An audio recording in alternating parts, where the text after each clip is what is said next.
Business live web ચેનલના પ્રાયોજક છે Gujarat emporium. Business advisory ભારતીય ઉદ્યોગપતિઓને કાનૂની રીતે અમેરિકામાં વિસ્તાર કરવા માટે સશક્ત બનાવે છે. Number 1 business company Phoenix business advisory અમેરિકામાં પોતાના ધંધાનું વિસ્તરણ કરવા ઈચ્છતા ભારતીય ઉદ્યોગપતિઓ માટે L1A વિઝા દ્વારા કાનૂની અને ઝડપી માર્ગ પ્રસાર માટે પોતાની સફળતા જાહેર કરતા ગૌરવ અનુભવે છે.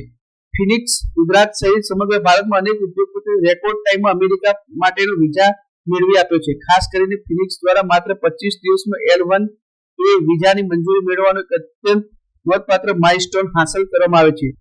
ઘણા ક્લાયન્ટ્સને માત્ર 36, 40 અને 60 દિવસમાં પણ L1A વિઝા મળી ચૂક્યા છે, જે સામાન્ય પ્રક્રિયાની સરખામણીએ ઘણી ઝડપી છે. આ સફળતા પાછળ જ છે ફિનિક્સની બિન તોડી દસ્તાવેજ પ્રક્રિયા અને વિવાદાત્મક આયોજન અને ક્લાયન્ટની ઇન્ટરવ્યુ માટે પૂરતી તૈયારી કરવાની પદ્ધતિ પણ આપે છે.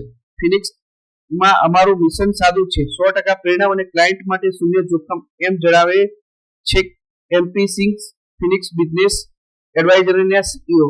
અમારી નો એપ્રુવલ નો ફી પોલિસી ખાતરી આપે છે કે સમગ્ર પ્રક્રિયા દરમિયાન ક્લાયન્ટને નાણાકીય અને કાનૂની રીતે સંપૂર્ણ સુરક્ષા મળે. ઉદ્યોગપતિઓ પસંદ કરે છે બિઝનેસ એડવાઇઝરી કે L1A વિઝાની મંજૂરી જેમાં માત્ર 25 દિવસમાં મળે છે. ગુજરાત અને સમગ્ર ભારતમાં સેંકડો સફળ કેસો છે. અમેરિકાના ધંધા વિસ્તરણ માટે સંપૂર્ણ કાનૂની અને બિઝનેસ સપોર્ટ પણ પૂરું પાડવામાં આવે છે. ઇન્ટરવ્યુની તૈયારી અને દસ્તાવેજીકરણ માટે વ્યક્તિગત માર્ગદર્શન પણ પૂરું પાડવામાં આવે છે. નો એપ્રુવલ નો ફી, ક્લાયન્ટ માટે નાણાકીય જોખમ શૂન્ય કરવામાં આવે છે. ફિનિક્સ બિઝનેસ એડવાઇઝરી વિશ્વભરમાં ભારતીય ઉદ્યોગપતિઓને કાયદેસર રીતે અને આત્મવિશ્વાસ સાથે આગળ વધવા માટે નિરંતર પ્રેરણા આપી રહ્યું છે. અસિસ્ટન્ટ ડાયરેક્ટર તરીકે ફિનિક્સ બિઝનેસ એડવાઇઝરીમાં વર્ક કરી રહી છું છેલ્લા 6-7 વર્ષથી. તો અમે છે ને બિઝનેસ ઓનર સાથે ડીલ કરીએ છીએ યુએસએ ના L1A વિઝા માટે, જેનાથી ડાયરેક્ટ ગ્રીન કાર્ડ મળી શકે છે. કેવું છે સર આમાં કે જેટલા પણ બિઝનેસ ઓનર છે આપણા ગુજરાતમાં કે ઓલ ઓવર ઇન્ડિયામાં, તમે કહો જે લોકોનો ટર્નઓવર 3 કરોડ આજુબાજુ છે, 4 થી 5 લોકો એમના સ્ટાફમાં છે અને આગળ યુએસમાં આપણી પોતાની જ કંપનીની બ્રાન્ચ ઓફિસ કરવા માંગતા હોય, એક્સપાન્શન કરવા માંગતા હોય. ઇટ ઇઝ નોટ લાઈક કે shifting your business, it is expansion of your business. કે તમે અહીંયા ઇમ્પોર્ટ એક્સપોર્ટ કરતા હોય, સ્ટીલનો બિઝનેસ હોય, રિયલ એસ્ટેટનો બિઝનેસ હોય, ટેક્સટાઇલનો બિઝનેસ હોય, ડાયમંડ, બધી જ ઇન્ડસ્ટ્રીમાંથી આપણી પાસે ક્લાયન્ટ્સ છે જે લોકો ઇન્ડિયામાં તો બિઝનેસ સારી રીતે કરે જ છે, બટ આગળ જઈને એ લોકોને યુએસમાં એક્સપાન્શન કરવું છે, એ લોકો માટે આપણે કરીએ છીએ.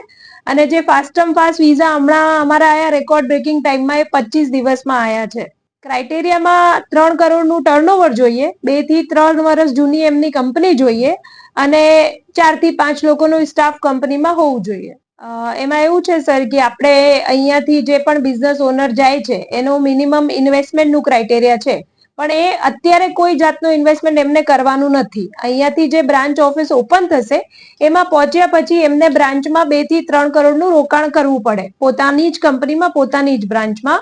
વિઝા એમને મળે છે 3 વર્ષનો શરૂઆતમાં. તો જે સારી રીતે ત્યાં બ્રાન્ચ સેટલ કરી દે, ઇન્વેસ્ટમેન્ટ કરી દે, ત્યાંના 2 લોકોની હાયરિંગ કરી દે, તો સીધું ગ્રીન કાર્ડ મળી શકે એમને. તો અમે કેવું છે કે કામ આપણું નો અપ્રુવલ નો ફી મોડ્યુલ ઉપર આપણે કામ કરીએ છીએ કે જે અપ્રુવલ આવે તો જ પૈસા લેવાના. આપણે પહેલી જ સ્ટેજમાં એક ઇનિશિયલ અસેસમેન્ટ રિપોર્ટ ક્લાયન્ટ્સનું કાઢીએ છીએ, જેમાં બધા એમના business related paper work, personal paper work પહેલા લઈને એની $2500 અમે ચાર્જ લઈએ છીએ. એ લઈને બધા પેપર વર્ક ચેક થાય. અમારા યુએસમાં જે અટોર્ની બેસે છે આખી રિપોર્ટ બનાવી આપે કે આ ભાઈનું ત્યાં L1 વિઝા પરથી જવું પોસિબલ છે કે નહીં. જે પોસિબલ હોય તો આપણે આગળ વધીએ છીએ અને પોસિબલ હોય તો કયા કયા બિઝનેસ એ કરી શકીએ. જનરલી કેવું હોય કે અહીંયા જે બિઝનેસ કરતા હોય એનો સિમિલર બિઝનેસ જ ત્યાં કરવું પડે. બીજો અહીંયા હવે ટેક્સટાઇલનું કામ છે ને ત્યાં જઈને મોટેલ લે તો it is really different business.